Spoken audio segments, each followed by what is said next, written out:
Respected guests, director, dear teachers, guardians और school के students, अस्सलाम वालेकुम रहमतुल्लाहि व बरकातुहू। सुबह से 9:30 बजे के बाद से झंडोत्तोलन के बाद से लगातार प्रोग्राम चल रहा है और मैंने कहा भी था कि गेस्ट हैं तो उनको मौका दिया जाए। मैंने मना किया था लेकिन बच्चों ने बुला दिया तो सिर्फ 2 मिनट में अपनी बात में ख़त्म करूंगा। ये कोई नई बात नहीं है कि आप 26 जनवरी आज के दिन मना रहे हैं और 26 जनवरी की अहमियत, इसकी अफादियत या इसका महत्व क्या है हिस्ट्री में, ऐसा नहीं है कि आप नहीं जानते हैं। वैसे भी मेरा सब्जेक्ट सोशल स्टडी का है और क्लास 9th और 10th के बच्चे, इनको या इसके नीचे भी 8th 7th के बच्चों को, 6th तक के बच्चों को बहुत विस्तार से बताया गया है कि 26 जनवरी हम क्यों मनाते हैं। भारतीय संविधान जो शुरू होता है, उसकी जो शुरुआत होती है वो उसके प्रस्तावना से शुरुआत होती है और प्रस्तावना को भी हमारे मेहमाने खुसूसी ने, मेहमाने एजाजी ने, प्रोफेसर डॉक्टर खालिद सज्जाद साहब ने खुद भी पढ़ा था, आप लोगों ने उसको दोहराया भी था। हम 2-3 बात उसी प्रस्तावना में जो आया है उस पर अपनी बात रखेंगे, अपनी बात खत्म करेंगे। आप देखेंगे कि प्रस्तावना में तकरीबन 7-8 ऐसे शब्द हैं जिनका प्रयोग किया गया है और उनको बोल्ड किया गया है।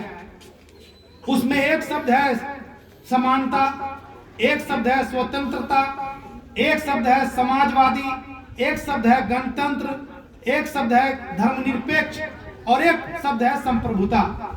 सारी चीजों पर, सारे शब्दों की व्याख्या तो मैं इस वक्त नहीं कर सकता, लेकिन 1-2 बात मैं आपके सामने रखना चाहता हूं। संप्रभु या जिसको अंग्रेजी में सॉवरेनिटी कहते हैं, इसका मतलब यह है कि जो देश सॉवरेन होगा, जो देश संप्रभु होगा, उसके ऊपर किसी बाहरी देश का कोई दबाव नहीं होगा। वो देश स्वयं अपने फैसले अपने देश के लिए, जो भी देश के हित में होगा, उस देश की सरकार स्वयं ले सकती है। तो 1950 से पहले, 1947 से पहले हमारा देश संप्रभु नहीं था। देश के लोग या देश की कोई सरकार अपनी नहीं थी, वो फैसले ब्रिटेन से लिए जाते थे। आज की तारीख में हम संप्रभु हैं, सॉवरेन हैं। जिस तरह से देश संप्रभु होता है, उसी तरह से हम कहेंगे कि आपको भी जो बच्चे हैं सीनियर, उनसे मैं विशेष कर मुखातिब हूं, क्लास 6 to 10, और आप लोग कंसंट्रेट कीजिए, हम यहां से भी देख रहे हैं सबको। आपको इंडिविजुअल भी संप्रभु होना चाहिए, आपको भी सॉवरेन होना चाहिए। मतलब आप मेंटली इतने कैपेबल हो, आपकी शिक्षा दीक्षा इस लेवल की हो जानी चाहिए, 6 और 7 और 8 स्टैंडर्ड तक, 10th स्टैंडर्ड तक, कि आप अपने फैसले स्वयं कर सके, खुद कर सकें।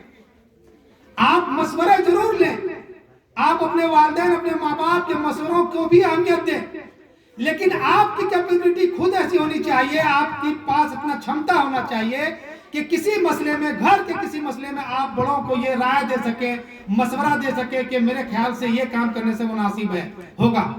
आप अपने फैसले खुद भी ले सके, इस काबिल आप अपने आप को खुद भी आपको बनाना चाहिए।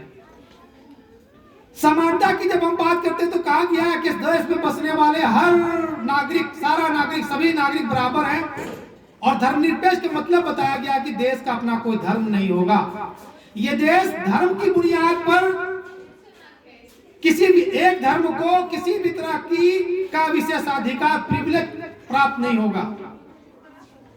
तो ये काम आपको समाज में भी करना चाहिए, ये काम आपके परिवार और फैमिली में भी होना चाहिए। आपको भी देखना चाहिए कि आप घर में जो भाई बहन हैं, आपके पेरेंट्स आपके साथ समानता का, इक्वलिटी का व्यवहार करते हैं या नहीं करते हैं। मैंने कहा कि तकरीबन 7-8 पद हैं, सबकी व्याख्या इस वक्त करना संभव नहीं है।